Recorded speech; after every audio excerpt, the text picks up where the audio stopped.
The buses rolled into Fort Bragg just after dawn, their windows fogged from the breath of nervous recruits inside. Dust swirled as the convoy stopped near the training grounds. One by one, young men and women filed out, some boasting loudly, others wide-eyed at the sight of the sprawling base. Among them was a woman who seemed almost invisible, carrying a regulation duffel slung neatly over one shoulder. Her posture was straight but unremarkable, her expression calm but unreadable. Few noticed her, and those who did quickly dismissed her. Her name was listed simply as Private First Class Riley Mason. On paper, her role appeared ordinary, logistics assistant. She was directed toward the armory, where she was told she'd be working with ammunition inventory, weapon magazines, and supply records. To many, it was a support role that didn't demand respect. In the barracks that evening, whispers floated around.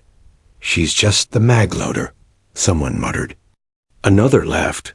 "Good, maybe she'll finally keep count for us, so we don't have to." Riley didn't react. She had already learned the value of silence. Her first days followed a pattern. She reported to the armory before sunrise, sometimes earlier than the sergeants. She moved crates, stacked magazines, and counted rounds with quiet precision. While others rushed through numbers or guessed at totals, Rayleigh's logs were exact down to the last cartridge. If she was interrupted mid-task, she could resume without error, recalling figures from memory as if nothing had happened. To those watching, it looked like dull perfectionism. To her, it was far more.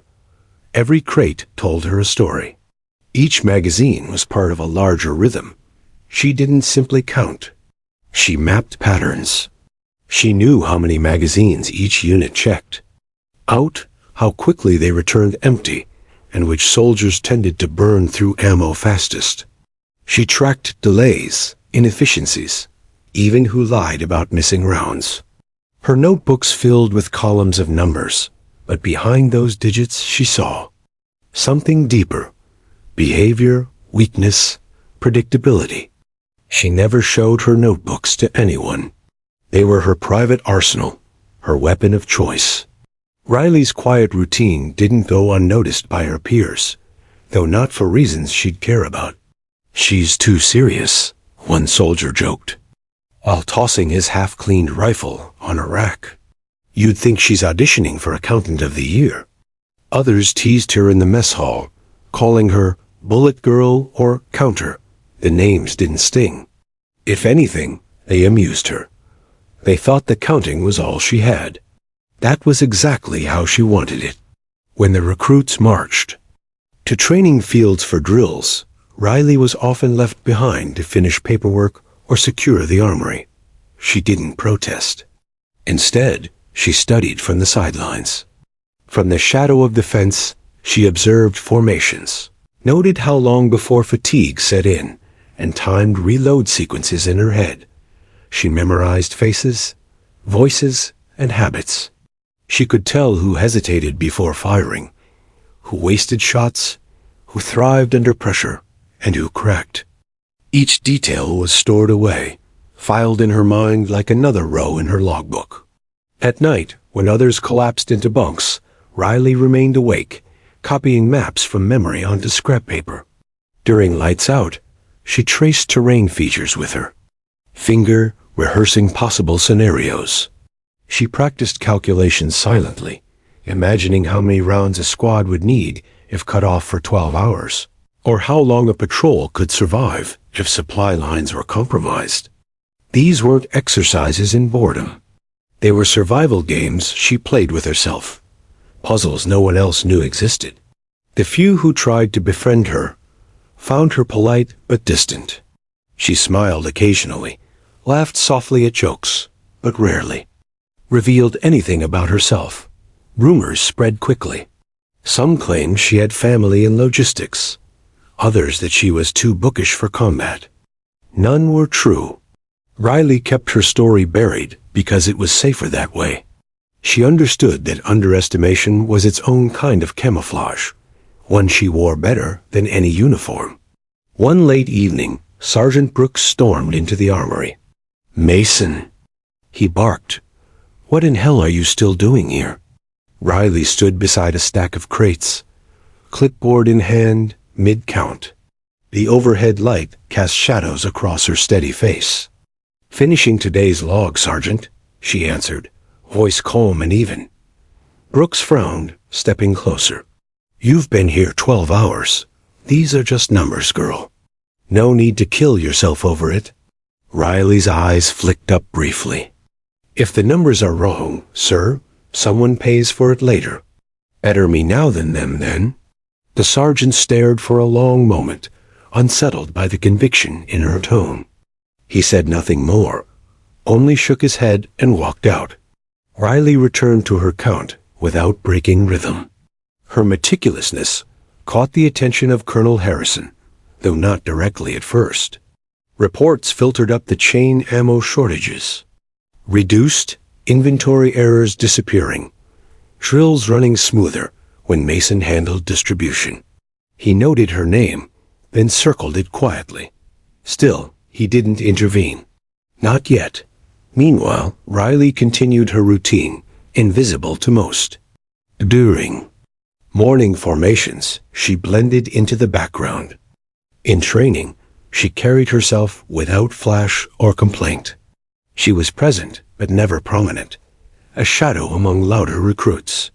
Yet beneath that quiet exterior, her mind was always racing, counting, analyzing, preparing. The turning point came during a routine drill.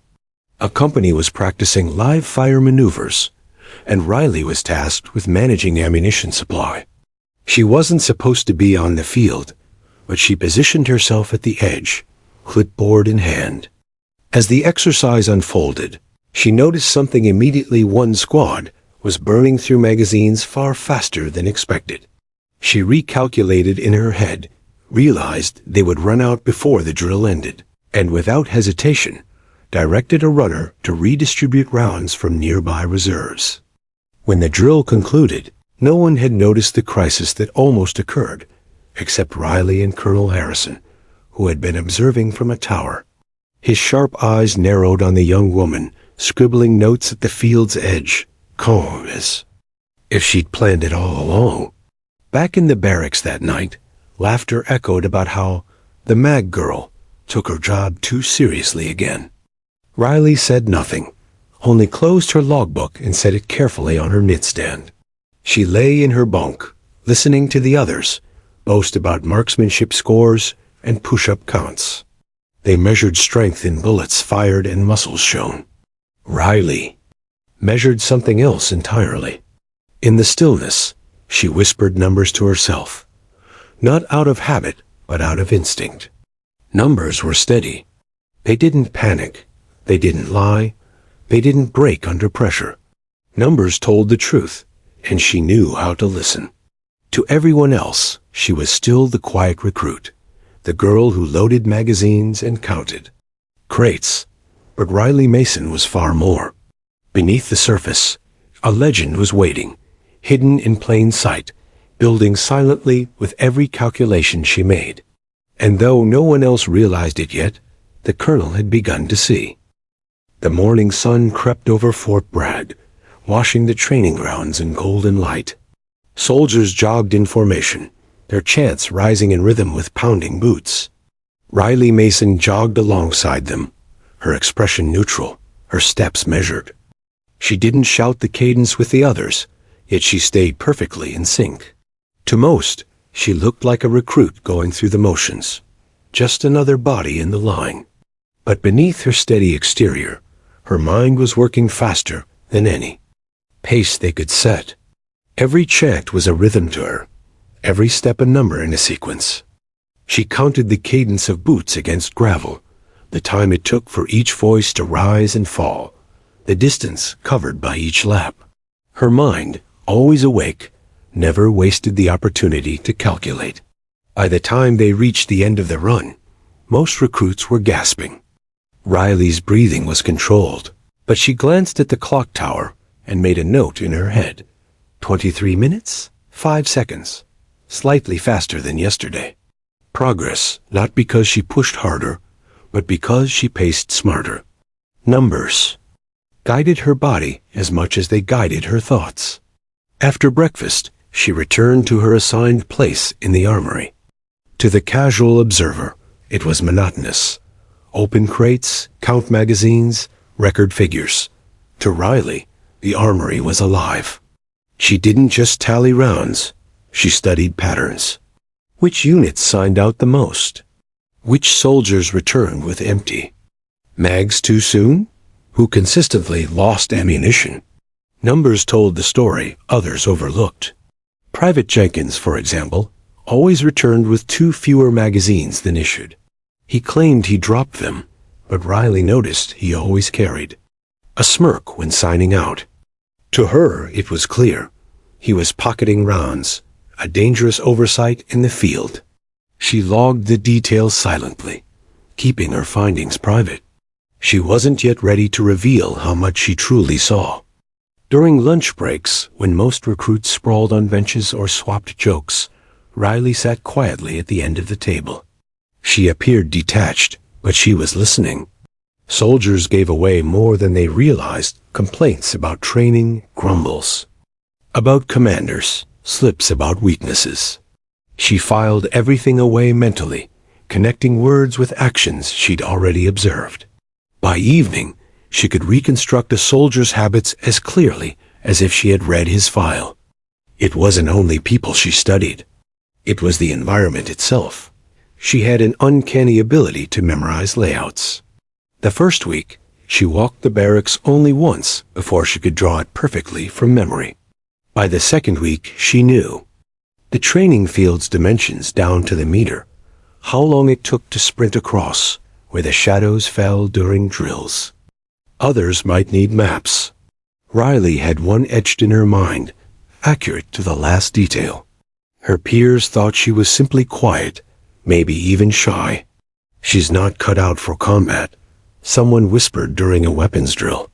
Riley ignored the comment, even as she carefully watched how long it took each recruit to reload. She knew who fumbled, who rushed, who wasted bullets by firing too quickly. Her eyes moved from soldier to soldier, counting without a pen, processing without pause.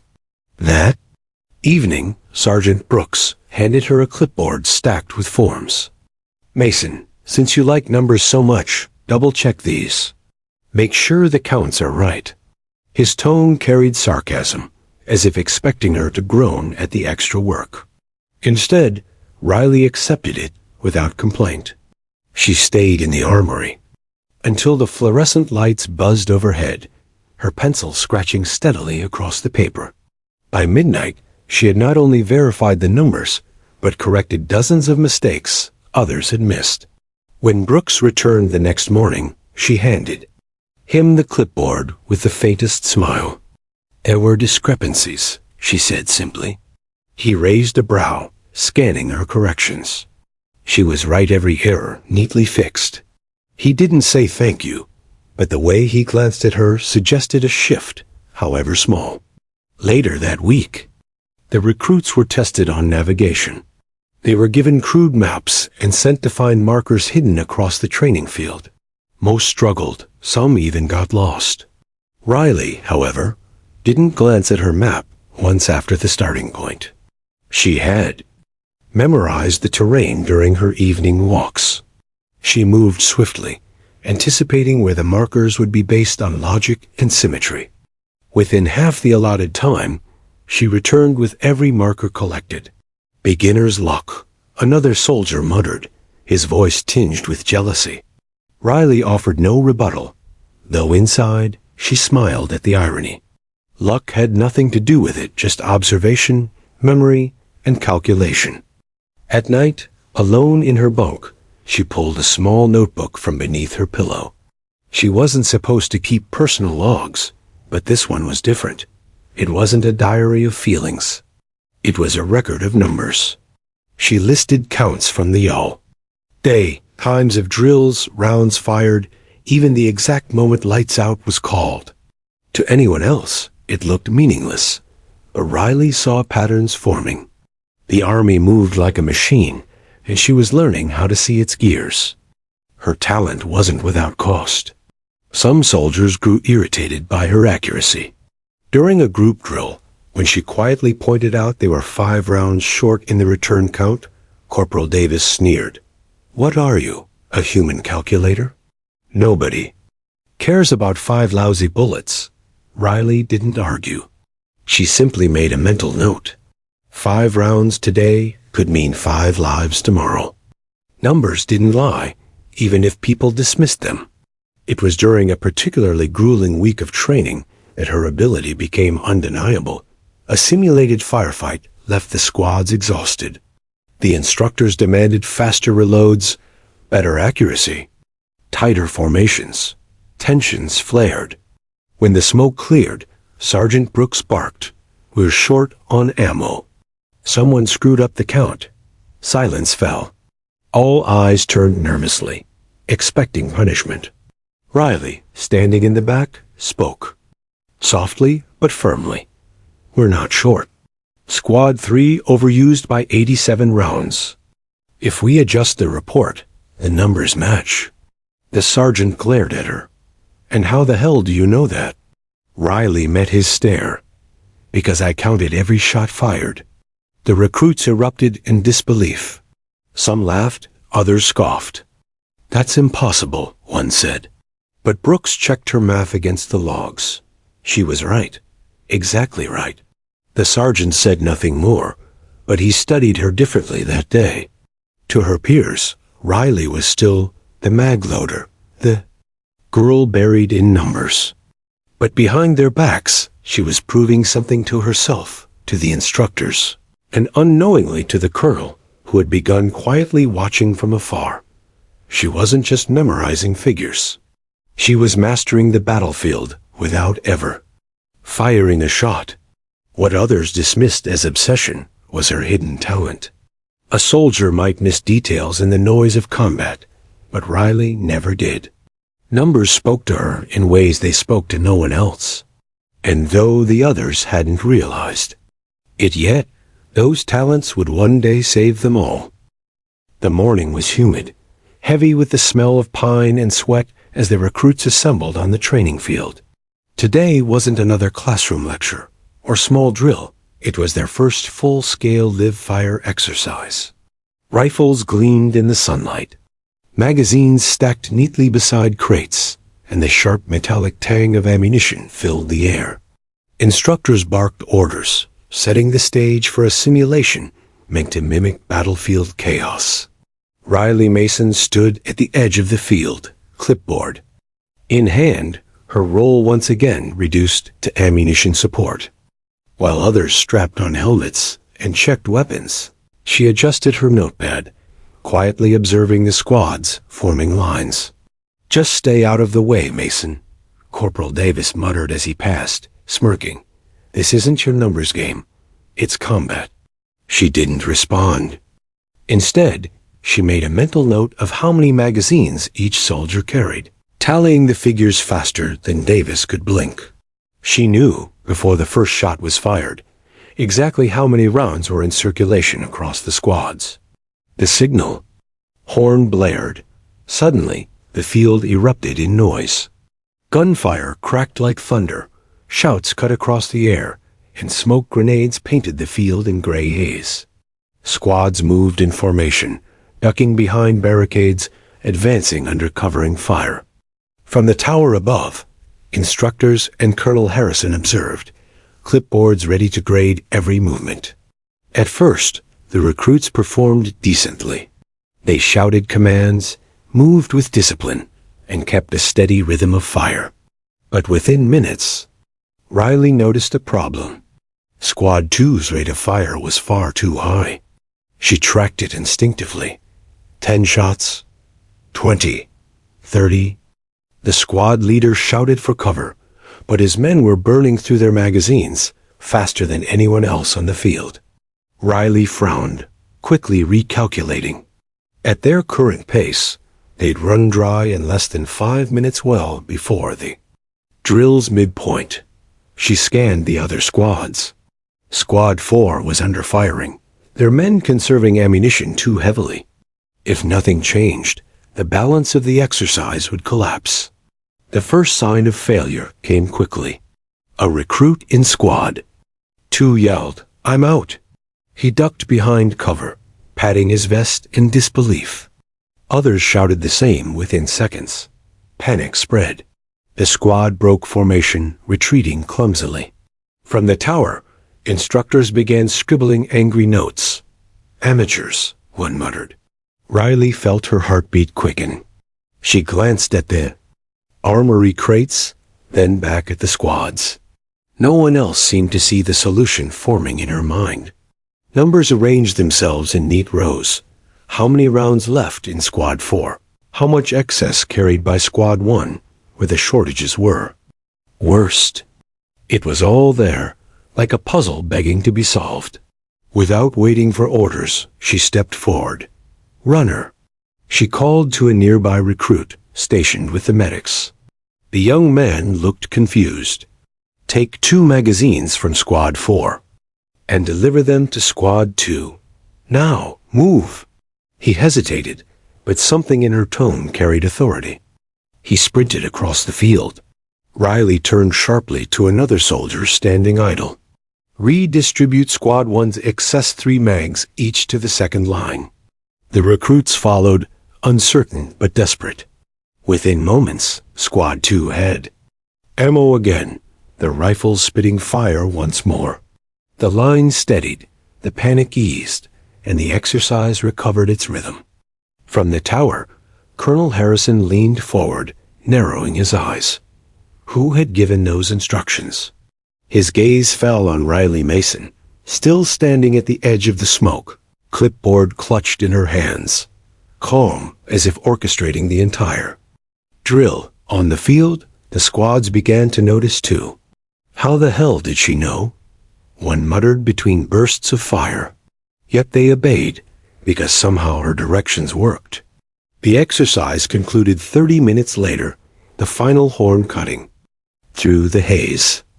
Soldiers dropped behind barricades, chests heaving, rifles lowered. Instructors descended from the tower, ready to tear into Squad 2 for their collapse. But when they reviewed the results, confusion set in. Despite the near disaster, the squads had completed the drill with minimal errors. Somehow, the shortage had been corrected mid-exercise. The recruits muttered among themselves, pointing subtly toward Riley. "She told us what to do," one admitted reluctantly. "She knew we'd run out before it happened." "Instructor's pet," another scoffed, though without conviction. Deep down, they were unsettled.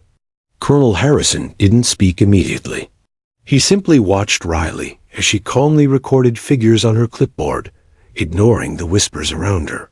To everyone else, she was still the quiet girl who loaded mags, but Harrison had seen something else, a mind that calculated under pressure, a composure no recruit should have on their first live drill. Later, in the mess hall, the talk spread like wildfire. "She counted every shot, I swear." "That's impossible." "No, you didn't see her. She knew exactly how many mags we had left." Riley sat quietly at the edge of the room, spooning food from her tray without joining the chatter. She didn't confirm, didn't deny. Let them argue, she thought. Let them dismiss her. It was easier that way. But inside, she knew something had shifted. For the first time, she had shown her hand, just a glimpse, and it hadn't gone unnoticed. That night, as the barracks settled into uneasy silence, Riley pulled her notebook from beneath her pillow. She replayed the drill in numbers, scribbling sequences until the page filled with columns. Shots fired per minute. Average reload times. Projected failure points. Solutions executed. She analyzed it all, perfecting it, preparing for the next. Time. Across the base, Colonel Harrison sat in his office, a folder open before him. Riley Mason's file looked ordinary. Logistics assistant, minimal combat background, average test scores. But Harrison didn't believe it. What he had seen today wasn't luck or coincidence.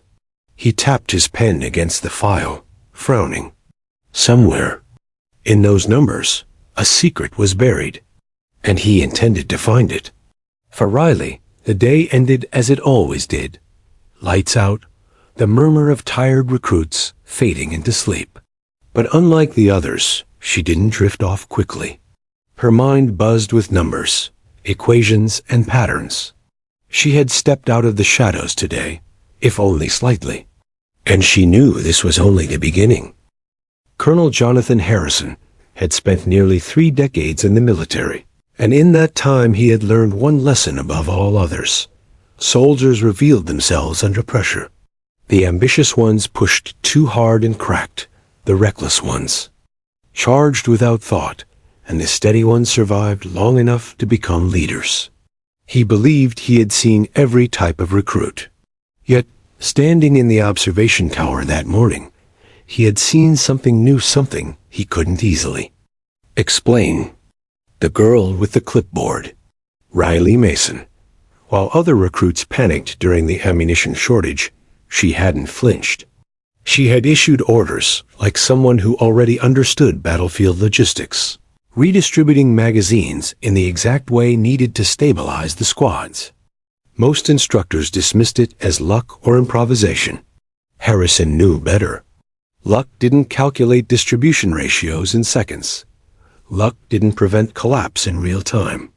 That evening, when reports of the exercise landed on his desk, Harrison studied them carefully. Numbers confirmed what his eyes had seen, a near disaster prevented by one person. Yet her name didn't appear in the official notes. No instructor had credited her. To them, she was invisible. But not to him.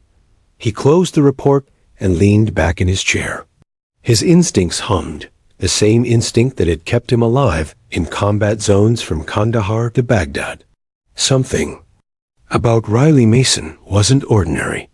The next morning, Harrison decided to test her. During a weapons inspection, he walked the rows of recruits himself, a rare occurrence. Boots clicked in unison as they snapped to attention, rifles gleaming under fluorescent light. Riley stood at the far end, expression neutral, eyes steady.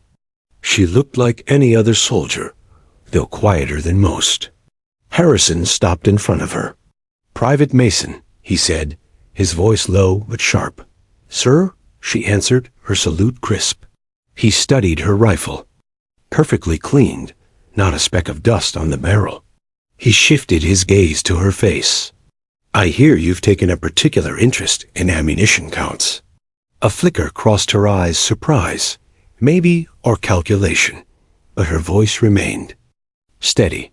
"It's my assignment, sir. I take it seriously." "Serious enough to give field orders?" His tone was flat, but his words carried weight. Several recruits nearby stiffened, ears straining. Riley didn't blink. "I acted to prevent a breakdown, sir. Nothing more." Harrison held her stare longer than necessary, then finally nodded. "Good. Keep acting when the situation demands." It dismissed. As he moved down the line, he didn't miss the way her jaw tightened slightly, as though hiding something. He filed it away. Later that week, Harrison requested her personnel file. The clerk handed it over without question. On the surface, it was unremarkable. Age 24, transferred from a logistics training unit, average physical scores, above average academics. No commendations, no demerits.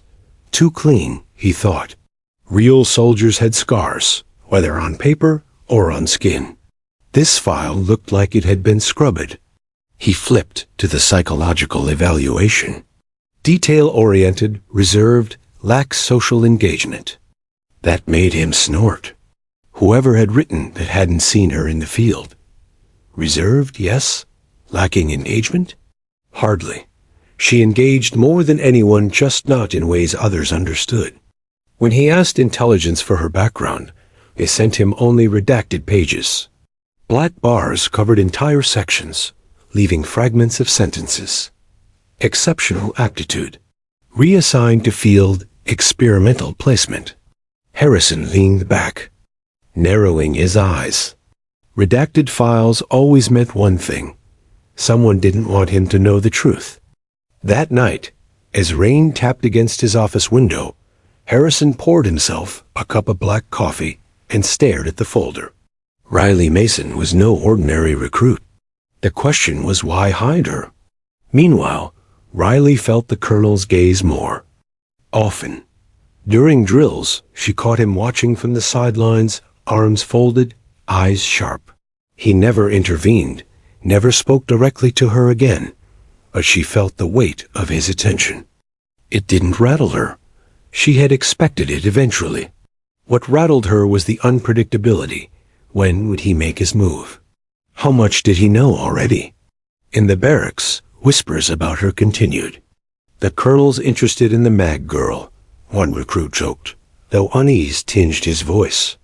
Maybe he just likes his numbers tidy. Others laughed, but Riley stayed silent. Better to let them laugh than guess the truth. At night, she revised her notebooks with even greater care. She wrote in code now, subtle shifts in numbers only. She could read. If the colonel or anyone ever saw them, they would look like simple logs. But beneath the surface, patterns told stories of soldiers, weaknesses, and strategies. She trusted no one with them. 2 weeks later, the colonel arranged another large-scale drill, this time with added complexity.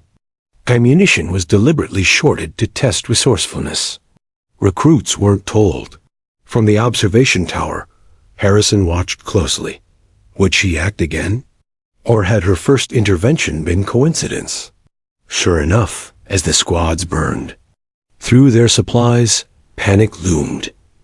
Riley's eyes sharpened. Harrison leaned forward. He saw it, the subtle tightening of her grip on the clipboard, the way she scanned each squad with surgical focus. She didn't speak this time, not at first. Instead, she moved among the recruits, whispering to squad leaders, nudging them to conserve, pointing out overuse. To the untrained eye, she was just doing her support duty. To Harrison, she was orchestrating the drill silently, steering disaster away before it could unfold. When the exercise ended, instructors praised the squads for improved performance. Harrison said nothing. He only watched Riley walk away, her back straight, her steps measured. He knew now, it wasn't coincidence. It was calculation. That evening, Harrison summoned Sergeant Brooks. "What do you make of Mason?" the colonel asked, leaning on his desk. Brooks hesitated. "She's quiet, strange maybe, but efficient. Too efficient, if you ask me. Knows things she shouldn't. Hell, sir, she corrected my ammo reports before I even realized they were wrong." Harrison grunted. "And you didn't question that?"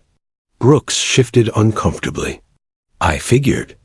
She was just sharp with numbers. Logistics brain. Didn't seem worth bothering you about." "It's worth bothering me now," Harrison said firmly. When Brooks left, Harrison turned again to the redacted file on his desk. He tapped a finger against the word Artemis, the only codename that hadn't been blacked out. So that was it. The following day, Harrison crossed paths with Riley in the corridor outside the mess hall. Soldiers parted for him instinctively, saluting. She did the same, but he didn't walk past. "Mason," he said. "Sir?" His eyes studied her, sharp and unyielding. "You're not what you appear to be." A pause. She didn't deny it. Her silence was louder than any confession. Harrison let the corner of his mouth twitch almost a smile, though hardened by suspicion. "Keep your secrets for now. But know this. I'll find out who you really are."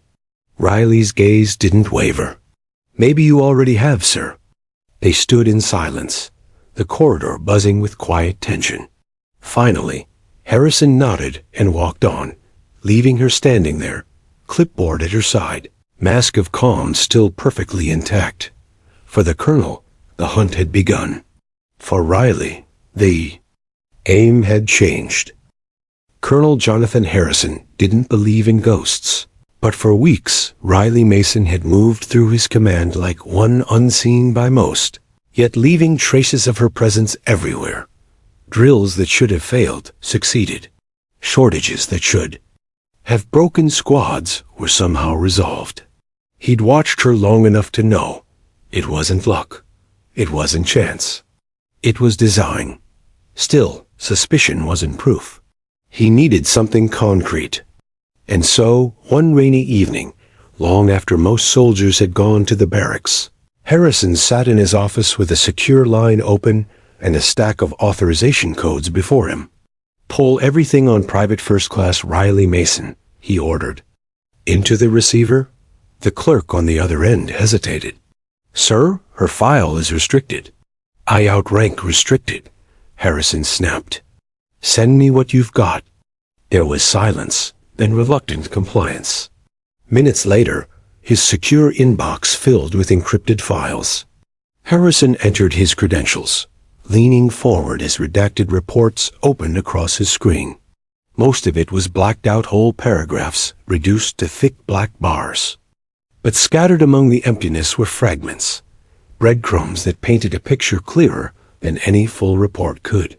Subject displays exceptional aptitude for numerical analysis, unconventional problem-solving under high-stress conditions. Experimental placement recommended. Codename, Artemis. Harrison froze. A codename wasn't given lightly. It meant covert programs, intelligence tests, assets too valuable to list under real names. He scrolled further, his eyes narrowing at what little escaped redaction. Artemis was identified at age 12 for extraordinary cognitive skills in applied mathematics and predictive modeling. Recruited through Project Sentinel. Record sealed. Operational capacity. Untested in live combat environments. Integration. Into standard units advised for field evaluation.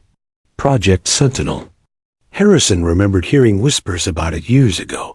Some experimental program designed to harness unusual talents. The Army had dismissed it as theory, but intelligence circles always knew more. And now, one of its products, its weapons, was standing quietly in his ranks under the name Riley Mason. The next morning, Harrison watched her again during drills. She stood as she always did, clipboard in hand, expression unreadable. But now, with the truth fresh in his mind, he saw her differently. Not as a recruit, not as a logistics assistant, but as Artemis the hidden operative, embedded deliberately. In his unit, he felt a flash of irritation. Why hadn't he been told? Why had they placed her under his command without his knowledge? He didn't like being used, even by his own government. That evening, he summoned her. The summons arrived. Unexpectedly for Riley. She was logging ammo returns when a runner appeared, sweat dripping down his forehead. "Colonel wants you in his office. Now." She didn't flinch, though inside she felt the sharp tightening of inevitability. The time she had been waiting for had arrived. When she entered Harrison's office, the colonel didn't look up immediately. He sat behind his desk, reading a file she recognized instantly her file. "Close the door, Mason," he said without lifting his eyes. She obeyed, standing at attention. Silence hung heavy between them, broken only by the hum of the overhead. Light. Finally, Harrison looked up. "You've been busy," he said evenly. "Too busy for a logistics recruit." Riley said nothing. He tapped the file. "You want to tell me why half your record is blacked out and the other half reads like a case study for genius-level analytics?" Still silence, her eyes held. His, steady and calm. Harrison leaned forward. "Codename Artemis. Ring a bell?" A flicker passed across her face, barely noticeable, but enough. "Ah," Harrison murmured. "So it's true." He sat back, studying her as though she were a puzzle he was finally beginning to solve. "Why you? Why here? Why me?" Riley finally spoke, her voice quiet but clear. because they wanted to see if I could survive where numbers stop, and chaos begins. Harrison frowned. So I'm running your test? My unit is your experiment? That's above your clearance, sir, she said calmly. His eyebrows rose at the audacity. Few recruits would ever dare such words. But she wasn't like other recruits, and now he knew why. He stood, walking around his desk, until he was directly in front of her. Listen carefully, Mason Artemis, whatever they call you. I don't like games. If you're here, you're mine to command, not some shadow project's toy. Do you understand? Yes, sir. And if you're as good as they think you are, then you'll prove it under my orders, not theirs, not hidden in paperwork. Out there, where it matters. Riley inclined her head slightly. I understand, Colonel. Harrison studied her for another long moment, then nodded. Good, and consider your cover blown. To me, anyway. To the others, you'll still be the mag loader. But to me, you're Artemis. And I expect Artemis to deliver. For the first time, Riley allowed herself the smallest smile. Then you won't be disappointed, sir. Word of her summons spread through the barracks by morning, though no one knew what had been said. The other recruits speculated wildly. She's in trouble. Colonel caught her screwing up. No, I bet he's grooming her for some logistics job. Riley ignored them all. She ate her breakfast in silence, her expression as neutral as ever. But inside, the weight of secrecy had shifted. She no longer had to hide, not from Harrison at least. That was dangerous, but freeing. Later that week, Harrison began quietly altering her training schedule. While the other recruits drilled in squads, Riley was summoned to private sessions, advanced simulations, war games built on resource scarcity, strategic exercises far above a private's pay grade, and she excelled. In one simulation, Harrison handed her a scenario: 3 platoons cut off from supply lines, low on ammunition, surrounded by enemy forces. The goal: calculate survival probability. Riley didn't just give him numbers. She gave him a plan. Shift Platoon 2's ammo evenly to 1 and 3. Platoon 2 falls back and establishes defensive crossfire with reduced firepower. Platoons 1 and 3 rotate shot single fire only. Estimated survival time: 22 hours. Enough for air support. Harrison checked her math twice. She was right. He couldn't help the grudging respect growing inside him. This wasn't theory. She was a living algorithm, a strategist wrapped in the quiet body of a recruit. Still, respect wasn't trust. Not yet. One evening, after another simulation ended in flawless success, Harrison dismissed the other officers and spoke to Riley alone. Why Artemis? He asked. She tilted her head. The name or the program? Both. Her eyes softened, just slightly. The name. Artemis was the Greek goddess of the hunt, protector of those who couldn't protect themselves. They thought it fit. The program? They wanted soldiers who could see more than the battlefield in front of them. Soldiers who could calculate the war before it began. And you? He asked. Do you believe in what they made you? Riley hesitated, the first true crack in her armor. I believe in numbers. They don't lie. People do. Numbers don't break. People do. Harrison studied her, realizing that behind the precision and calculation was something more fragile. A young woman who had been shaped, molded, maybe even used. Yet she carried it with grace, almost pride. He leaned back. Then let's see if your numbers hold up when lives are on the line. Because I'm done watching. Next time we test. You for real. Riley's jaw tightened, but her voice was steady. Understood, sir. That night, as she lay in her bunk, staring at the ceiling, Riley allowed herself to whisper the name she hadn't heard spoken aloud in years. Artemis. It felt strange, both foreign and familiar. To the others, she would always be the mag. Loader, the quiet recruit. To Harrison, she was something more.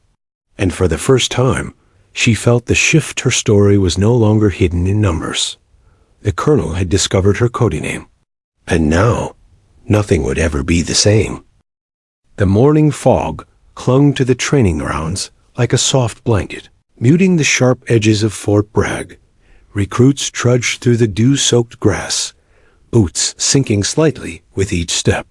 Riley Mason, clipboard tucked under her arm, moved, with her usual calm, as though the mist and chaos around her existed only to frame her.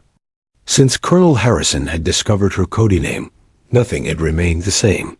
She was no longer merely a logistics assistant. She was now enrolled in specialized, high-level training exercises, reserved for the few soldiers with extraordinary aptitude. The others looked at her with suspicion, curiosity, or disbelief, sometimes all three. Today's session was designed to test adaptability and critical thinking under stress. The instructors had created a complex war game scenario, simulated enemy forces, disrupted supply lines, and unpredictable environmental hazards. Standard recruits groaned as they read the brief, but Riley's eyes lit up with quiet focus. To her, this was no longer just a test. It was practice, a canvas for calculation. Private Mason, one of the instructors said, handing her a tablet displaying unit locations, ammo counts, and potential hazards. You will coordinate the movements of 3 platoons. The others are not permitted to touch your plans. Begin. Riley studied the tablet for a long moment. Numbers, probabilities, and sequences swirled in her mind. Where one soldier might see chaos, she saw patterns. Where another saw limitation, she saw opportunity. She traced imaginary lines, calculating supply needs, firing rotations, and defensive positions down to the exact minute. The other recruits stared at her. She didn't speak initially, simply scribbling notes and adjusting hypothetical strategies. Then she issued her first set of orders. Platoon 1 will advance along the northern ridge, maintaining single-shot discipline. Platoon 2 covers the flank, rotating fire every 2 minutes. Platoon 3 will conserve ammo, acting as reserves. Estimated survival window, 24 hours under simulated engagement. Whispers swept through the room. She's calculating survival? Are you serious? The instructors barely hid their astonishment. Sergeant Brooks muttered under his breath. She's not just counting. She's planning the whole battlefield. By midday, the exercise escalated. Simulated enemy units attacked from unpredictable angles. Recruits panicked, mismanaged ammunition, and broke formation. Riley remained composed. She analyzed real-time data on the tablet, issuing corrections to platoon movements, adjusting rotations, and reallocating supplies with surgical precision. At one point, a squad in the simulation ran dangerously low on ammo. Most recruits would have panicked. Riley paused, calculated the deficit, and issued a series of instructions that redistributed resources from a platoon, conserving too heavily. Within seconds, the simulated crisis resolved, and her units regained stability. From the observation tower, Colonel Harrison's lips twitched in the ghost of a smile. He had known her aptitude was high, but seeing her manipulate a complex simulation in real time exceeded even his expectations. Other instructors leaned toward him, whispering, "Is she really a private? This can't be normal." Harrison only shook his head. She was Artemis. Nothing about her was normal. After the exercise, the recruits gathered in the mess hall, tense and exhausted. The ones who had once mocked Riley as the mad girl now studied her with a mix of awe and disbelief. Corporal Davis approached her cautiously. "Okay, I'll admit it. You saved us again. How do you... I don't even..." His voice trailed off. Riley glanced up from her notebook. "I observe, I calculate, I correct. Her tone was neutral, but her eyes sparkled with quiet pride. That's all. Davis shook his head. It's more than all. You saw everything before it happened. How is that even possible? She smiled faintly. Practice. The others exchanged glances. Some seemed frustrated that their ridicule had been so misplaced. Others were silently impressed, though none would admit it openly. Harrison observed the interactions from across the room, noting every subtle shift in the recruit's perception. For the first time, Riley's influence wasn't confined to numbers and simulations. It was spilling into human dynamics. Respect was forming, albeit grudgingly, and he knew it would only grow stronger. Over the next several days, the training intensified further. Riley's schedule included advanced tactics simulations, live fire, exercises under simulated scarcity, and decision-making under high-stress conditions. She faced challenges specifically designed to test predictive modeling, resource optimization, and psychological resilience.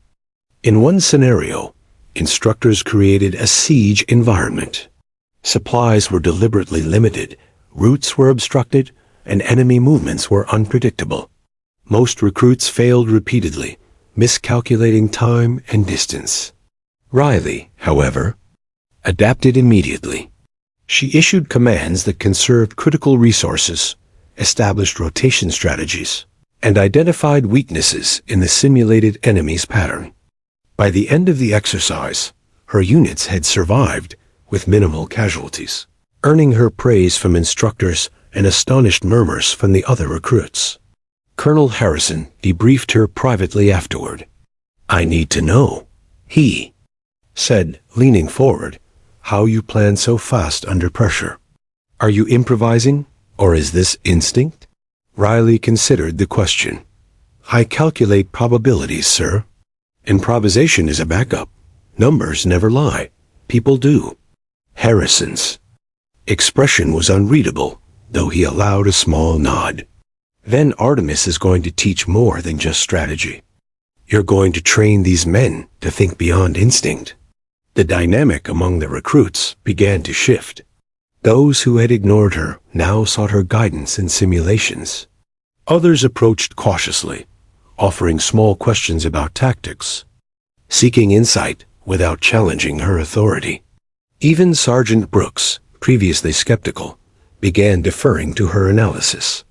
Riley accepted inquiries without ego, responding with clear, concise guidance. Her influence became subtle but undeniable. One afternoon, a recruit whispered to Davis, "I thought she was just counting magazines. Now she's, I don't know, running the war in her head." Davis nodded slowly. "Yeah, and we didn't even see it coming." Riley overheard, though she didn't respond. Let them talk. Recognition would come in its own time. That week culminated in a multi-day war game scenario that combined physical endurance, strategic planning, and simulated live combat. Riley's ability to anticipate enemy movements, optimize ammo distribution, and predict unit performance proved decisive. While most recruits stumbled, her squads consistently outperformed, with casualties minimized and objectives achieved. Colonel Harrison monitored her quietly, realizing that her presence had fundamentally altered the training dynamic.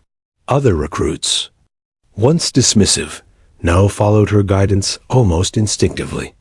Her confidence inspired theirs, though none fully understood the mechanics behind her decisions. She wasn't simply issuing commands.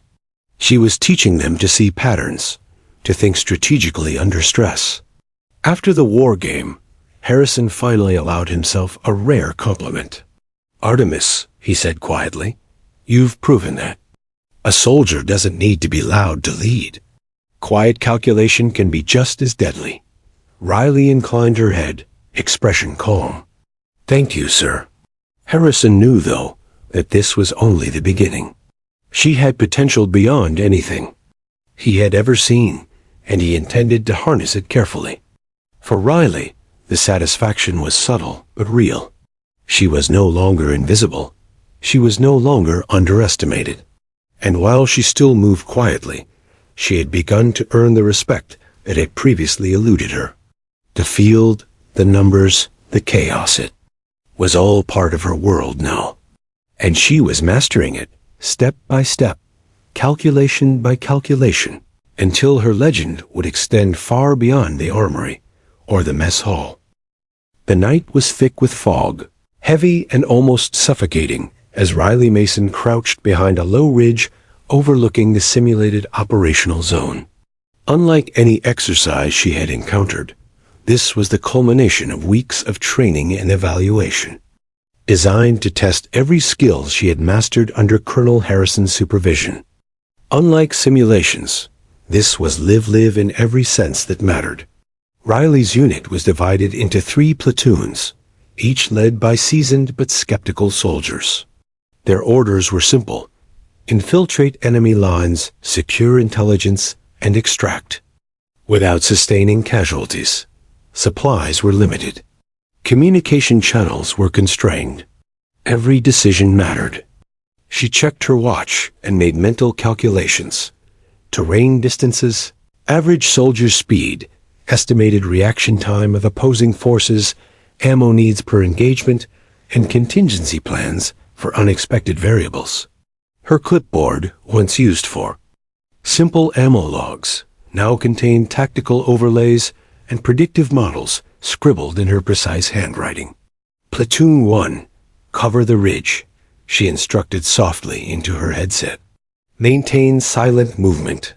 One shot only if absolutely necessary. Platoon 2, flank east and establish observation. Platoon 3, reserve. Minimal exposure, maximum coverage. Estimated extraction time, 45 minutes. Her voice was calm, deliberate, measured. There was no room for hesitation. The mission began. From the ridge, Riley observed every movement. Soldiers advanced carefully, but the terrain was unforgiving, muddy patches. Uneven slopes and low visibility created constant challenges. She adjusted instructions on the fly, recalculating probabilities of detection and suggesting alternate paths to avoid patrols. Each decision she made prevented potential disasters. Suddenly, a simulated enemy squad appeared on the eastern perimeter. Most recruits would have panicked, firing at will, or freezing entirely. Riley, however, calculated precise timing and placement. Platoon 2, freeze and hold position. Platoon 1, advance 20 meters north under cover. Platoon 3, ready suppressive fire if they move closer. Seconds later, the enemy squad made a misstep, revealing their position. Riley issued the order: 2 controlled shots neutralized silently, minimal exposure. Then regroup along the secondary ridge. Her prediction was flawless. Enemy movement was stopped before it escalated, casualties avoided, and the mission's momentum preserved. Halfway through the operation, the first real challenge emerged. One of the squads stumbled into a shallow ravine, creating an unplanned obstacle that threatened the extraction timeline. Most officers would have panicked. Most recruits would have frozen. Riley didn't. Hold position, she instructed calmly. Platoon 1, form defensive line along ridge. Platoon 3, provide cover fire across open ground. Platoon 2, reroute to alternate path marked in Quadrant 7. Estimated risk, low. Probability of exposure, 32%. Her words were precise, almost mathematical, but the soldiers executed them as orders, not probabilities. Within moments, the platoons adapted, and the obstacle no longer threatened the mission. From the observation tower, Colonel Harrison allowed himself a rare, approving nod. This was beyond theory. Riley Mason Artemis was executing predicted strategy under conditions most officers couldn't handle in years of field experience. The final phase of the mission was extraction. Riley's mind raced through permutations. Enemy reinforcements could arrive from multiple vectors. Ammo was low. Fatigue was high. Timing had to be perfect. Platoon 1, prepare to exfiltrate using Northern Ridge. Platoon 2, cover rear and establish decoy fire. Platoon 3, conserve remaining ammunition for final suppression if engaged. Estimated extraction window, 5 minutes. She glanced at the clock. 47 seconds until the first squad reached the safe zone. And then it happened. A simulated enemy team approached faster than anticipated, taking advantage of the terrain she hadn't fully accounted for. One of the rookies panicked, exposing himself in the open. Riley's mind raced. Probability of survival was dropping exponentially. Cover him. She shouted into the headset, issuing rapid-fire instructions. Suppressive fire, 2 rounds. Per squad, maintain rotation. Platoon 2, intercept east flank. Platoon 1, shift slightly north to create visual barrier. Estimated exposure, 15 seconds maximum. Soldiers obeyed without hesitation, movements coordinated precisely as she predicted. The rookies survived. The enemy unit's advance stalled. Extraction continued on schedule.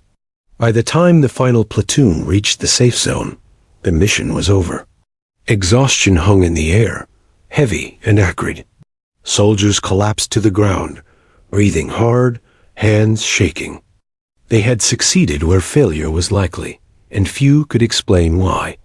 Colonel Harrison descended from his observation post. His eyes were sharp, scanning the exhausted recruits, but ultimately landing on Riley. She had been calm, unflinching, calculating every outcome under extreme pressure, yet she looked like any other soldier exhausted from exertion. He approached her.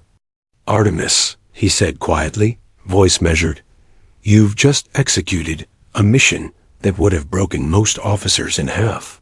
And you did it flawlessly." Riley remained still, taking shallow breaths. "Flawless only in outcome, sir. There were deviations, probabilities that exceeded acceptable risk thresholds." Harrison's lips twitched almost a smile. "And yet, no casualties. No failures.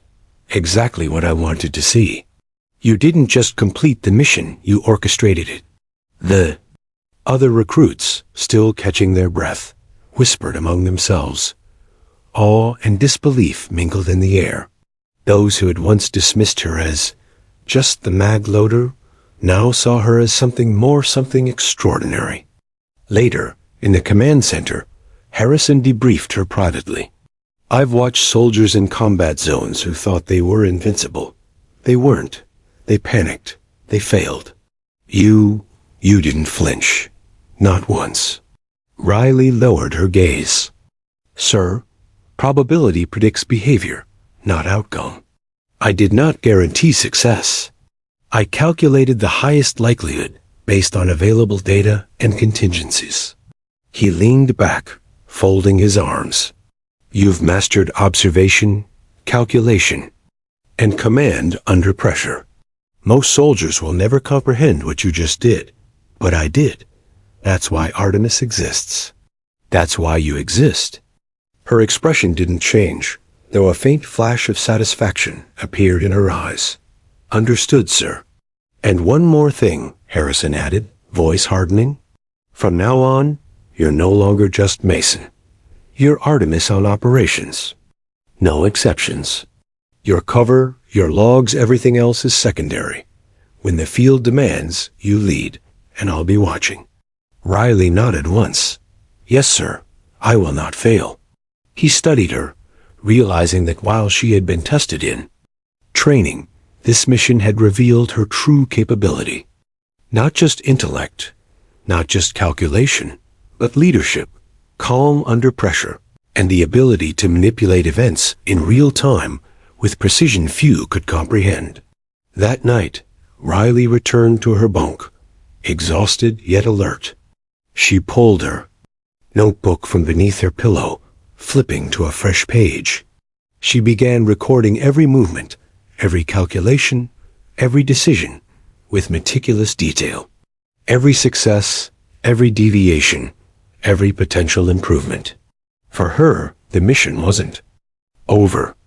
Even when others slept, she was still calculating, refining, and preparing. She had proven herself in the field, but she knew the real challenges were yet to come. Colonel Harrison, watching from his office, allowed himself a rare moment of satisfaction. Artemis had survived her first real mission, and in doing so, she had proven what he had suspected all along. She was extraordinary, yet even he knew this was only the beginning. The field would not always be predictable. Missions would not always follow the plan. And one day, Artemis would face challenges that no simulation could anticipate. For now, though, she had survived. She had excelled, and she had done it quietly, invisibly, perfectly. The legend of Artemis, the girl once dismissed as a mere magloader, was no longer just a codename. It was a reality. Dawn broke over Fort Bragg, soft gold bleeding into gray clouds. The barracks were quiet except for the occasional clatter of boots and the distant hum of vehicles starting up. Riley Mason, now officially operating under her codename Artemis, stood silently at the edge of the training grounds. Today wasn't another exercise, another simulation. This was the final assignment, a culmination of weeks of preparation, calculation, and observation. Colonel Harrison had been clear. This mission would test everything she had learned, the real stakes, the unpredictability, the danger beyond calculation. The objective was simple on paper: infiltrate a hostile compound, gather intelligence on enemy operations, and exfiltrate undetected. But the details were intentionally chaotic. Supplies were limited, the terrain was unfamiliar, and the enemy had been briefed on unpredictability. Every factor tested both human resolve and analytical skill. Riley adjusted her headset, checking the latest intel updates. Platoon 1 would lead the forward infiltration. Platoon 2 would secure the perimeter and provide diversionary tactics. If needed, Platoon 3, her reserves, would remain flexible, ready to respond to any unforeseen event. Her mind raced, as it always did, but she didn't feel panic. Calculations clicked into place like gears. Distances, timings, probabilities of detection, ammo rotations, potential contingencies. Every variable accounted for, or at least predicted. Platoon 1, advance quietly to grid section Bravo Delta. Use stealth protocols only. Avoid engagement unless absolutely necessary. Maintain formation and report anomalies immediately. Her voice was calm, precise, the embodiment of control. In a world designed for chaos, the mission commenced. From the ridge above the target compound, Rayleigh observed movement like a conductor reading an orchestra. Every step of her unit was synchronized with her mental calculations. She issued commands in micro-adjustments, repositioning a soldier slightly to cover blind spots, altering a path to avoid tripwires, timing silent takedowns with perfect precision. Halfway to the compound, unexpected variables emerged. The simulated enemy had deployed advanced sensors, heat mapping, and motion detection designed to catch the unobservant. Most soldiers would have panicked. Most soldiers would have slowed. Or frozen, not Artemis. Adjust route by 4 degrees north, she instructed. Use terrain shadow to mask movement. Platoon 2, prepare decoy smoke in section Delta 9. Estimated detection probability, under 5%. The soldiers executed without hesitation. The operation continued, smooth and silent, even as sensors blinked over the path they had. Narrowly avoided, they reached the compound. It was larger and more complex than any prior scenario. Riley quickly calculated points of entry, zones of minimal resistance, and optimal intel gathering sequences. 2 teams inside. Team Alpha, secure intel in main hall. Team Beta, sweep the east wing for secondary data. Keep comms minimal. Synchronize with extraction window at 15 minutes. Platoon 3 on standby for emergency support. Time became a tangible entity, each second weighted with precision. Riley's mind counted patterns of enemy movement, likelihood of patrol shifts, and timing of security protocols. Team Alpha entered the main hall, moving like shadows. Team Beta swept the east wing, cameras carefully avoided, silent takedowns. Executed with surgical accuracy. Riley monitored every action, ready to intervene the moment a variable exceeded predicted thresholds. And then, an unexpected complication. A sensor malfunction, a false positive, triggered by a gust of wind set. Off a simulated alarm. Red lights flashed, and automated systems began recording intrusions. Most recruits would have panicked, abandoning stealth. Rayleigh's mind raced. She calculated. Extraction window reduced to 7 minutes. Probability of successful intel retrieval declining. Casualty likelihood rising. Team Alpha switch to rapid secure protocol. Team Beta prepare defensive postures at entry points. Platoon 3 flank west immediately for contingency extraction. Maintain minimal exposure. Estimated risk window 60 seconds. The response was flawless. Team Alpha collected intel. In record time, Team Beta executed defensive positions with precision, and Platoon 3 provided the perfect buffer. Within seconds, the simulated threat passed, and the mission continued without incident. The final phase exfiltration was the ultimate test. The enemy compound was surrounded by multiple patrol routes, tripwire fields, and unpredictable terrain. Timing was everything. One miscalculation could trigger failure. Riley quickly ran simulations in her head. Distance, speed, exhaustion rates. Visibility, enemy positioning, and ammo reserves. Then she issued instructions with calm authority. Platoon 1, move to extraction point Alpha. Platoon 2, maintain rear guard rotation. Platoon 3, provide cover fire only if detection occurs. Estimated extraction time, 5 minutes, no deviation. As they moved, a rookie stumbled, tripping over a loose stone. The enemy patrol reacted immediately. Riley's mind split seconds into probabilities, chance of exposure, calculated engagement effectiveness, and remaining extraction time. Suppressive fire, 2 rounds only. Platoon 3, intercept east flank. Adjust path 2 meters north.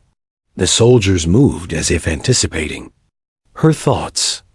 In a blur of controlled motion, they neutralized the threat, avoided detection, and continued toward the extraction zone. Riley's mental clock ticked down. 40 seconds. 30. 20. Then, finally, the unit reached the extraction point. Exhausted, tense, and adrenaline-fueled, they crossed the safe zone just as the simulation concluded. Not a single casualty. Not a single failure. Success. Colonel Harrison emerged from the observation tower, walking toward her as the other recruits celebrated quietly in exhaustion. The storm of whispers about Artemis had begun weeks ago, but now it was undeniable. Every officer in the observation team knew what had happened. You did exactly what I expected, and then some, Harrison said quietly, eyes scanning her face for any trace of emotion. Flawless execution.